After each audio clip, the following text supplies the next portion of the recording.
मेरे परम पूज्य सम्यक रत्नधारी गुरुवर के चरणों में मेरा बारंबार अनंतोबार नमोस्तु, छुल्लक जी के चरणों में अनंतोबार इच्छामि।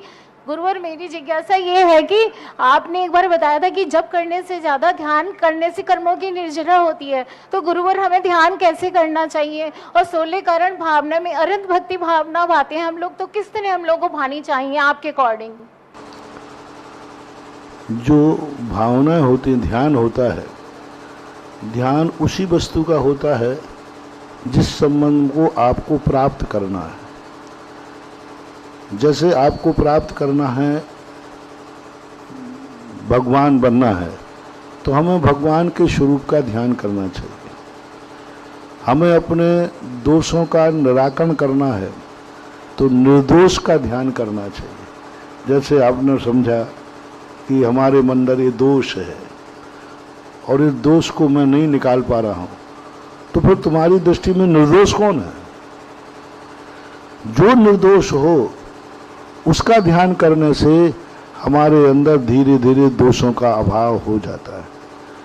जो हमारे पास नहीं है, जो जिसके पास है, उसका ध्यान करने से हम भी उस जैसे बनने का भाव कर सकते हैं। अब ध्यान की अनेक परिभाषाएं। गृहस्थों का जो ध्यान है वो आज्ञा विचय धर्म ध्यान कहलाता है।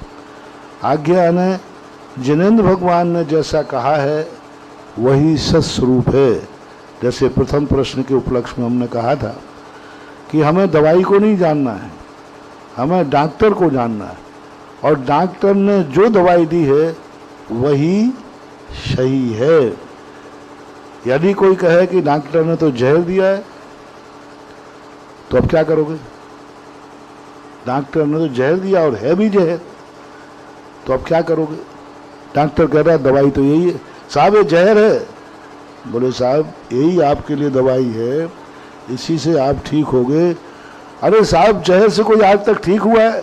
सारी दुनिया से पूछ लीजिए, जहर का अर्थ मारना।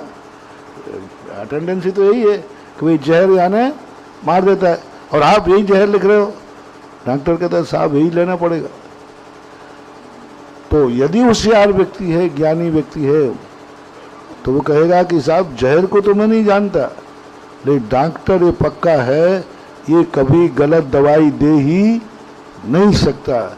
इसका समर्थन पूज्यवर कुंदकुंज स्वामी ने समय सार के अंदर किया। इतना बड़ा ग्रंथ राज किया।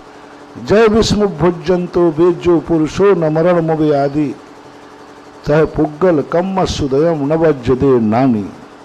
हे भवजीव, वैद्य के हाथ से जहर भी पी लेने पर मरोगे नहीं, बल्कि मरने से बच जाओगे, क्योंकि किसने दिया है? वैद्य ने। इसी प्रकार से ज्ञानी पुरुष यदि निर्दोष व्यक्ति की अनुकरण करता है तो उसके अंदर कितनी बड़ा दोष क्यों ना हो, वो दोष निराकरण को प्राप्त हो जाता है। इसलिए हमें धर्म में किस लाइन में जाना है? मान लो तुम्हारे लिए व्रत लेना है, तो आपकी दृष्टि में व्रती कौन है?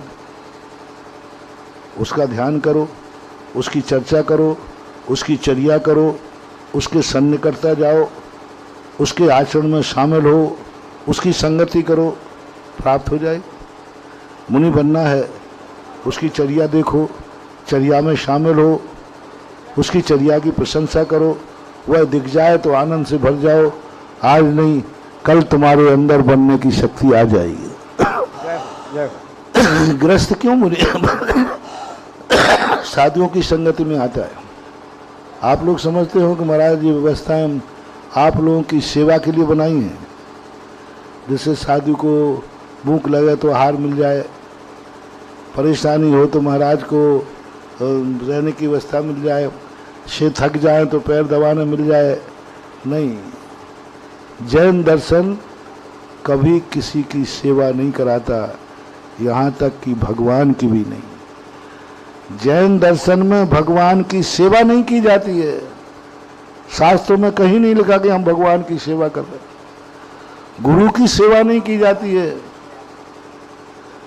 भगवान बनने के लिए, भगवान के गुण पाने के लिए हमें भगवान की संगति करना पड़ती है, इसलिए वो की जाती है। अब भगवान, ये नीति है कि तुम्हें जो बनना है उसको जानो, उसको पहचानो, उसकी चर्या को देखो, उसकी प्रशंसा करो, और उसको देखते ही आत्मा में एकदम आनंद आना चाहिए। अरे मैं भी तो ऐसे ही बनना चाहता हूं।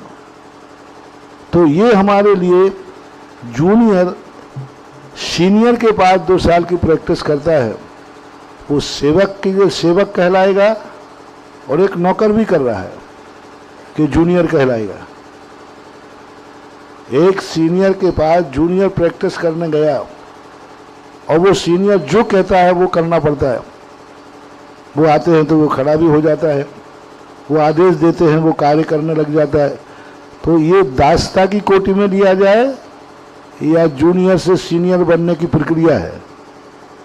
बस जैन दर्शन में भगवान की भक्ति नौकर के रूप में नहीं, भगवान सीनियर हैं, हम जूनियर हैं, इसलिए हम उनकी आज्ञा का पालन करते हैं। तो इसलिए भगवान का ध्यान करो। महाराज बनना है, महाराज का ध्यान करो। नमोकार मंत्र में हमें 5 परमेष्ठी पद चाहिए है, हम उसका ध्यान करें। ये है ध्यान की प्रक्रिया।